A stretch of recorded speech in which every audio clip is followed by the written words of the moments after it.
Efendim biliyorsunuz son zamanlarda başörtüsü konusu yeniden depreşti. O vesileyle herkes bir şeyler konuşuyor. Siyaset ağırlıklı olmak üzere herkesin gündeminde. Başörtüsüyle alakalı ben geçmişte de uzunca bir çalışma yaptım ve şu kitabı da daha önceden yazmıştım. Bu kitabın adı da Sistemin Başörtüsü Sorunu ve Çözüm Yolları isimli. Ben konuyu orada da anlattım.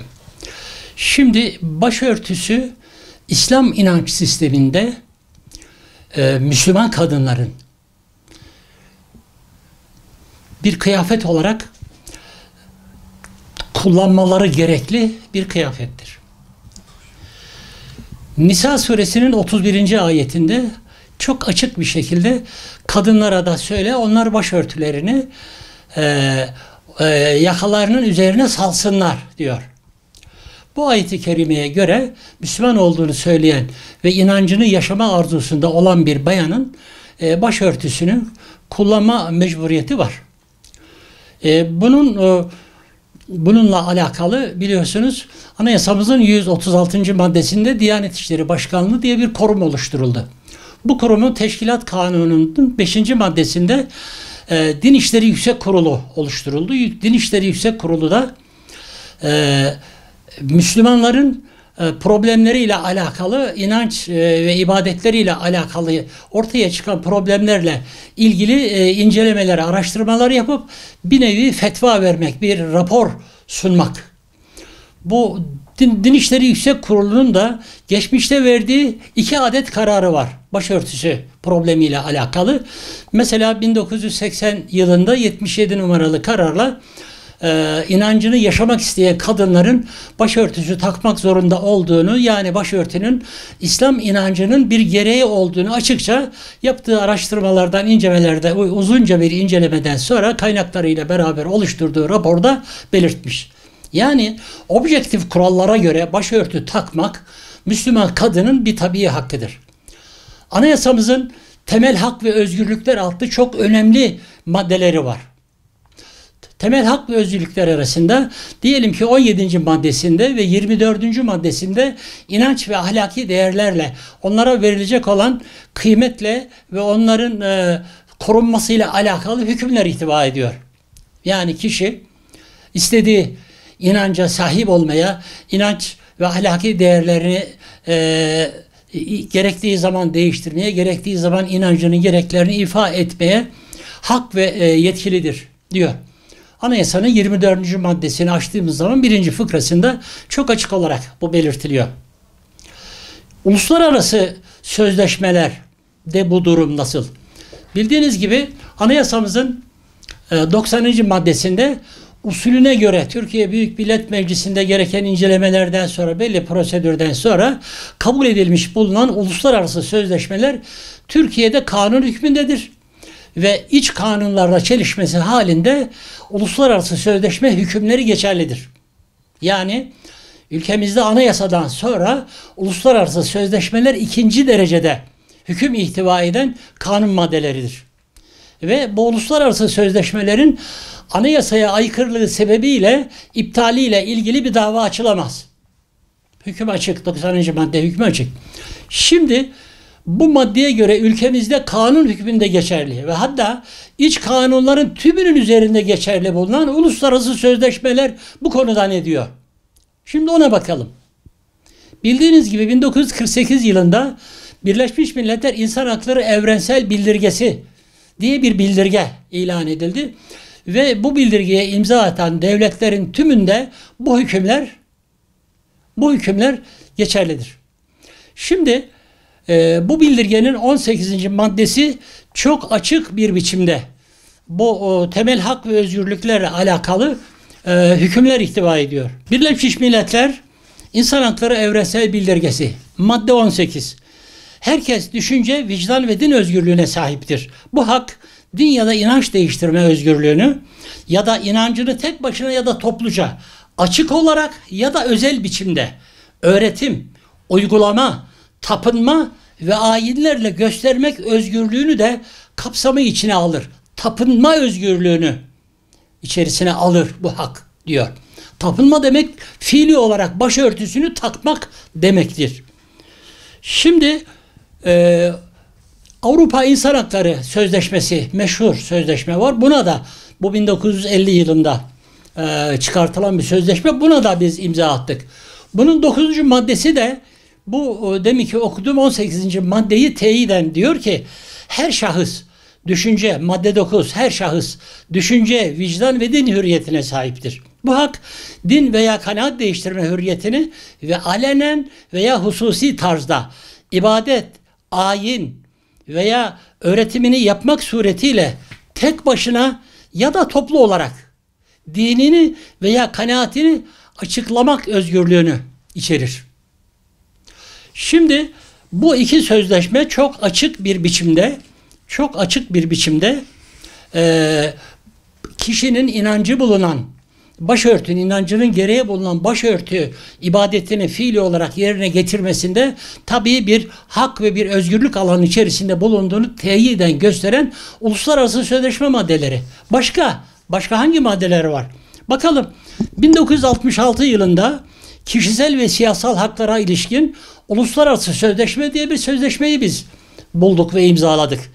Bu sözleşmede yıl 1966, 18 Taksim 1. Herkes düşünce, vicdan ve din özgürlüğüne sahiptir. Bu hak herkesin istediği dine ya da inanca sahip olması ya da bunları benimsemesi özgürlüğünü ve herkesin ister tek tek, isterse başkaları ile birlikte toplu olarak kendi din ya da inancını tapınma, uyma, uygulama ya da öğretme bakımından açık ya da kapalı biçimde ortaya koyma özgürlüğünü içerir. 18 Taksim 1. Kişisel ve siyasal haklara ilişkin uluslararası sözleşme. İnternete girdiğiniz zaman bu maddeleri bulursunuz. Başka? Kopenhag kriterleri var. Genç nesil belki 1993-83'te oldu. Yaşı itibariyle müsait olanlar bu kriterlerle alakalı bilgi sahibi edinmiş olabilirler mahalli basınlardan. Kopenhag kriterlerini inceliyoruz. 9. madde 9'a 4 ne diyor? Herkes düşünce, vicdan ve din özgürlüğü hakkına sahiptir. Bu hak din ya da inancını değiştirme ve din ya da inancını bireysel ya da topluca, kamuya açık ya da özel olarak ibadet, öğretim, uygulama ve dinsel görevlerin yerine getirilmesi. Ben uydurmuyorum. Oradaki maddeyi okuyorum ben.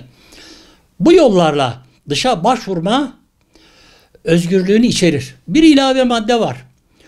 Burada bir fıkra var. Bu hakların kullanılması yani dini ibadetlerin yerine getirilmesi, hakkının uygulanması yasayla öngörülen ve ortaklaşa kabul edilmiş uluslararası normlarla bağdaşanlar dışında başka hiçbir şekilde sınırlandırılamaz. Demek ki bu uluslararası sözleşmeler, 4 tane okuduğumuz uluslararası sözleşme Türkiye'de kanunların üzerinde anayasamızın 90. maddesine göre geçerli, uygulanması zorunlu bulunan kanun olarak uygulamada mevcuttur. Anayasamızın 90. maddesi. Türkiye'de kılık kıyafetle alakalı bir kanun var mı? Türkiye'de kılık kıyafetle alakalı bir kanun yok.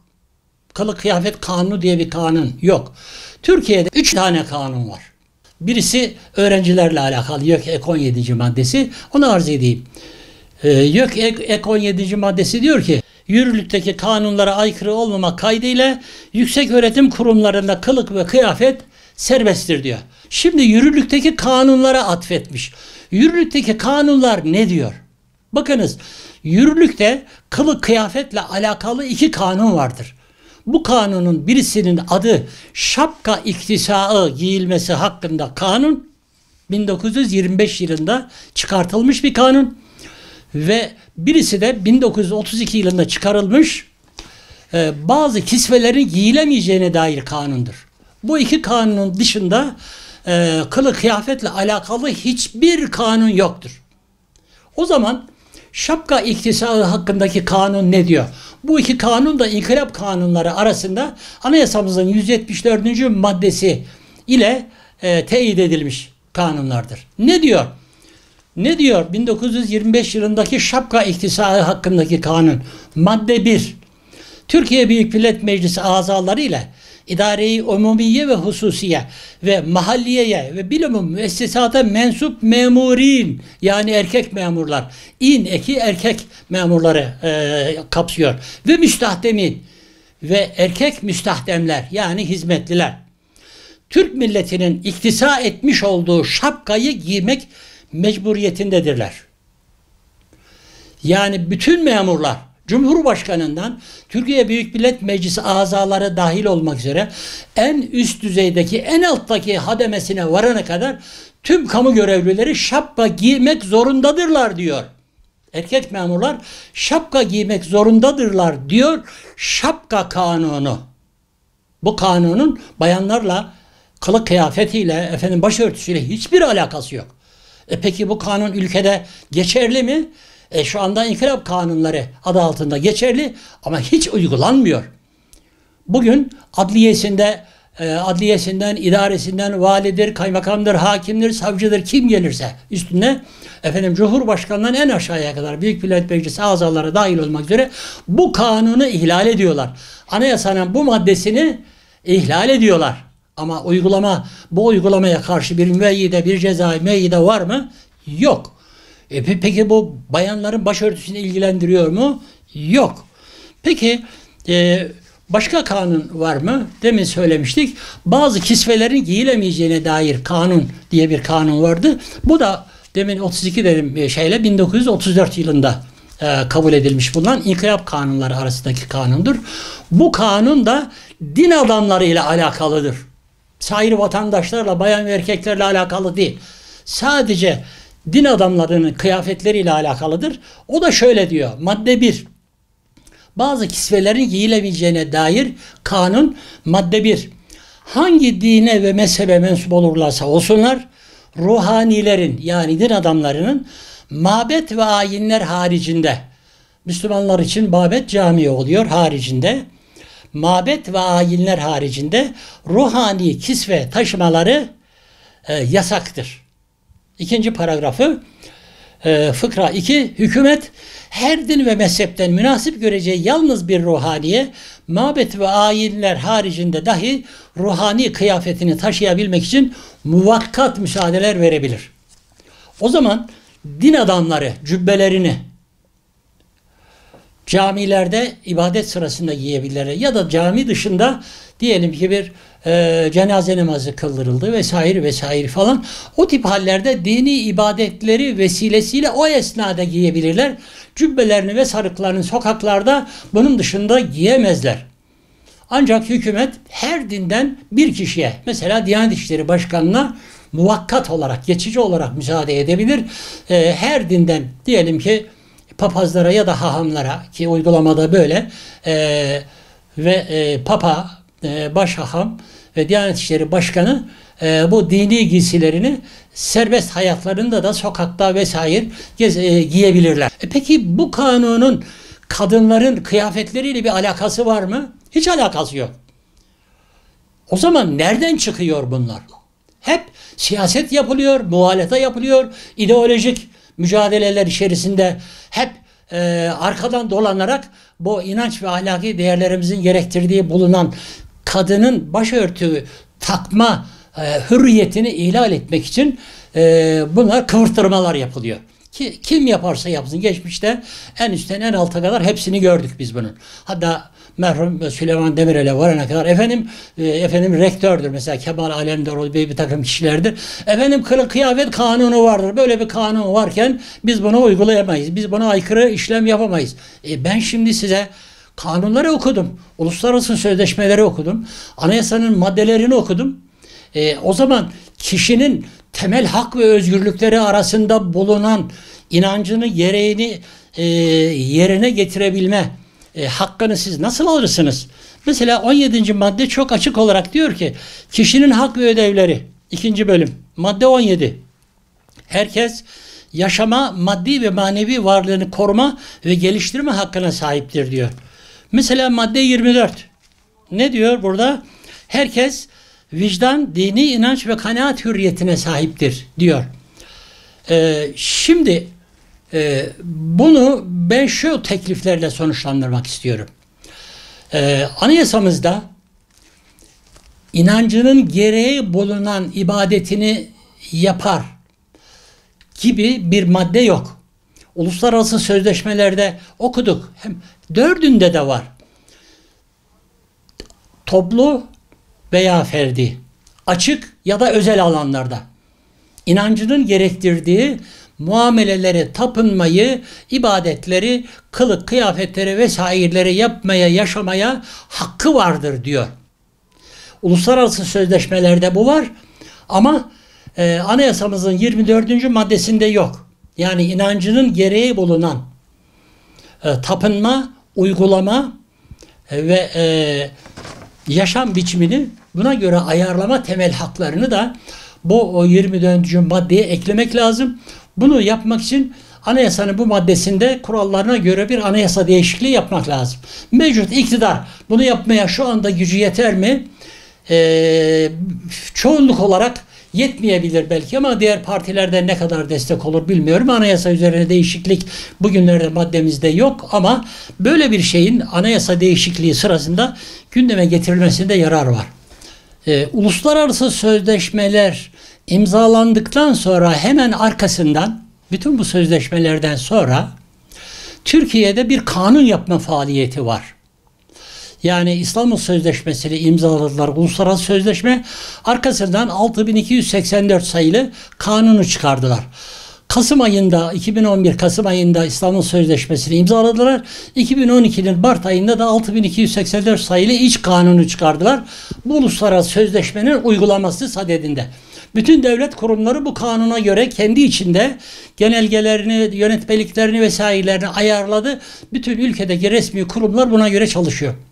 Şimdi madem ki uluslararası sözleşmeler başörtüyle alakalı, kişinin inancının gereğini yerine getirmeyle alakalı bir hak vermişse, biz bunu imzalamışsak, hükümetlerin yapacağı şey bu uluslararası sözleşmelerin uygulamasına yönelik bir iç kanun çıkarmak. 6284 kanunu çıkardıkları gibi iç kanun düzenleyerek bu uluslararası sözleşmelerdeki hakkın kanuni halde ülkemizde uygulanmasını temin edecek bir yol izlemeleri gerekiyor. Ama yapmadılar. Ne yaptılar? Bir takım yönetmeliklerle bu problemi çözmeye gittiler. Yönetmelik nedir? Yönetmelik her iktidarın, her idarenin, her kurumun, bürokratik kurumun kendi içinde çıkaracağı uygulamaları gösteren nizamname şeklindedir. Peki bu yönetmelik benim yaptığım, diyelim ki ben şimdi başbakanım ya da cumhurbaşkanıyım. Şimdiki şekliyle cumhurbaşkanıyım. Bir yönetmelik çıkardım ya da bilmem ne genel müdürüyüm. Kendi şeyinde uygulanmak üzere bir yönetmelik çıkardım. Çıkardığım bu yönetmeliği benden sonra gelecek olan kişi istediği gibi değiştirebilir. Benden sonraki kişiyi de bağlamaz. Dolayısıyla yönetmeliklerle, kılık kıyafetle alakalı, başörtüyle alakalı bir hüküm koymak çok büyük bir zafiyettir, büyük bir eksikliktir. Problemin geleceğe taşınmasına cevaz veren, ona fırsat veren bir eksik uygulamadır.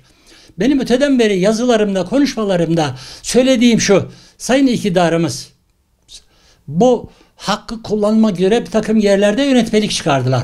Çoğunlukla bu yönetmelikler uygulanıyor. Ama ben şu anda biliyorum ki bir takım kurumlarda, resmi kurumlarda hala eski yönetmelikler geçerli. Onlar çok dişe dokunur kurumlar olmadığı için o kurumlarla alakalı bir yönetmelik değişikliğine ihtiyaç hissetmediler. Göz önünde olmadığı için, ama o eski yönetmeliğe göre yine o kurumlardaki bayan kişiler başı açık gelmek mecburiyetindedirler o eski yönetmeliğe göre. Halen geçerli olmak üzere. O zaman bizim yönetmeliğin üstünde bir kanun şeklinde bu hakkın korunmasını sağlayacak bir teminat, bir garanti müessesesi koymamız lazım. Yani siz dersiniz ki efendim kanuna gerek yok, anayasada, uluslararası sözleşmelerde bu var. Var da fiili uygulamaya gelince bunun savunulmasını sağlamak çok zor oluyor. birebir pratiğe uygulanmasında millet kanunu görmek istiyor. Şu kanun şöyle diyor, bu kanuna göre bu yapılıyor. 6284 sayılı kanunun gereği olarak biz bunu yapıyoruz diyorlar. Kanun maddesi görüyorlar. Ha biz bunun karşılığında bir takım şeyler, argümanlar kullanarak karşı değerlendirmeler yapmaya çalışıyoruz ama adam kanunla dayatıyor. Bu kanun, bu iktidar gittikten sonra da uygulanmaya devam edilecek. Ne zamana kadar? Bu kanunu değiştirecek bir çoğunluğa sahip yeni bir kanun çıkartırlarsa yeni gelecek olan iktidar ancak o zaman olabilir. Ama yönetmeliği çok çabuk, çok kolay. Diyelim ki ben iktidar oldum, ben şimdi Cumhurbaşkanı oldum. Zayıf tabii iktidarım ama 50+1 ile oldum. Ben hemen bunları yönetmelik olarak değiştiririm, hepsini çöpe atarım. Yani yönetmelikler temel hak ve özgürlükleri korunmasında yeterli bir teminat müessesesi değil. Benim ricam, bu bizim hakkımızdır, beklentimizdir. Şu yukarıda saydığımız bu uluslararası sözleşmelerde inanç mensuplarına verilen bu hakların kanunlarla korunur hale getirilmesi. Ve anayasamızın 24. maddesi bu konuda bir zafiyet içeriyor, bir eksiklik içeriyor. Net hale getirebilmek için eğer anayasa maddesini değiştirebiliyorsak bu ilaveyi değiştirme değil, ilave yapmak suretiyle demin teklif ettiğim şekilde bir ilave yapılması, kısa bir yan cümlecik ilavesi yapılması yok. Bunu yapmıyoruz, şimdi anayasa değişikliğine gitmeye gerek yok dersek bu uluslararası sözleşmelerin ışığında bir kanun, düzenli bir teknik kurallarına göre bir kanun çıkartarak bu kanunla bu başörtü konusunun net hale getirilmesi gerekiyor. Eğer bu hale getirilmezse değişik kişilerin, değişik ideolojik saplantılar içerisinde bulunan kişilerin değişik vesilelerle farklı yorumlar, muhalefetler ve toplumu germeye yönelik bir takım yanlış ajitasyonlarına fırsat vermiş oluruz ki bu da bu iktidarın felsefesine, temel ilkelerine aykırı bulunan bir anlayıştır. Lütfen temel değerlerimize uygun inanç ve ahlaki değerlerimizin icap ettirdiği bir şekilde toplumun huzur içerisinde yaşayabilmesini temin etmek için ben geçenlerde bir yazı yazmıştım. Demiştim ki başörtü kamu kurumlarında inancının gereğini yaşamak isteyen kişilerin bir özgürlük simgesidir. Yani bir bayan ben başörtümle kamu görevimi yapmak istiyorum derse bu başörtüsünü takabilmelidir. Bu bunun özgürlük, temel hak ve özgürlük simgesidir. Bu simgeyi istediği zaman alnı açık olarak açık yüreklilikler kullanabilmelidir ve bunun önünde hiçbir engel yoktur. Bunu biz kanunu hale getirerek kanunla pekiştirmek mecburiyetindeyiz. Bu siyasal iktidarın en önemli görevlerinden birisi de maddi imarlar çok güzel. Yani yollarımızı imar ediyoruz, bir takım ilaveler yapıyoruz, bir takım şeyler yapıyoruz ekonomik olarak imari, ama manevi imarlar konusunda, manevi dünyamızın yaşatılması hususunda yeni imarlara ihtiyaç varken, kültür dünyamızın, eğitim dünyamızın üzerinde ciddi imarlar yapılması gerekiyorken bu konuda zafiyet görüyoruz. Bu zafiyetlerini bir an evvel gidermelerini bu iktidardan bekliyoruz.